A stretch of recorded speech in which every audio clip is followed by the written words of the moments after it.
يمكن برضو كان في الصرخه مع نور الشريف، اتعلمت منه ايه كممثل لو قلنا نور الشريف؟ اتعلمت الادب، مش والله. ادب ان انا اسيء الادب يعني. اه. لا، اتعلمت الادب في الفن. علمني ازاي مدرسة جديدة، كيف يحتوي النجم الممثل الصغير ويدعمه.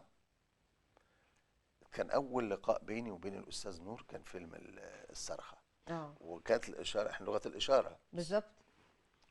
فاول تصوير مشهد بينا معانا مصحح امم. قاعد، انا ارتبكت، عملت 3 اسطوبات، اه. الاشاره معصلجه معايا. فخلاص قلتها من 3 مرة، الحمد لله رابع مرة خلصنا، راح هو عامل ستوب. مم. وعرفت طبعا هو عمل ستوب متعمد. قال لي انت متوتر ليه؟ ما كلنا بنعمل ستوب. انا اهو برضه غلطت في الاسباغ، رغم ان هو ما شاء الله عليه يعني كان، اه يعني لكن كان تعمد الغلط متعامل عشان مع. يريحك. برافو عليكي. هو ده كان قاصد ان هو يمتص، هو حس ان انا متوتر، فعشان يمتص توتر، قال لي ما كلنا بنغلط، ما انا غلطت اهو وانا امم. بطل العمل. يعني احنا مفيش حد كبير على اللغه، اذا كنا بنصحح في اللغه العربيه مش هنصحح في الاشاره، احنا مش فتوات.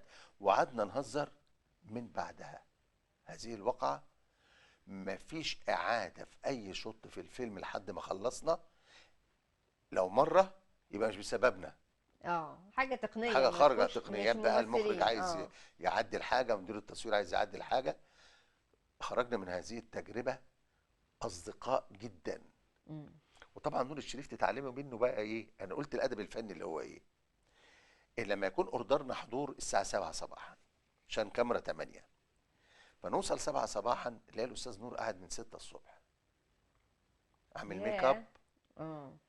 ولابس لبس الشخصيه، وقاعد يقرا كده في كتاب ويستنانا احنا لما نيجي. ايه ده؟ ده نجم المسلسل. طبعا الوضع بقى مختلف في المستقبل، بينما نقعد بتلات اربع ساعات نستنى المبجل نجم العمل يعني. اه.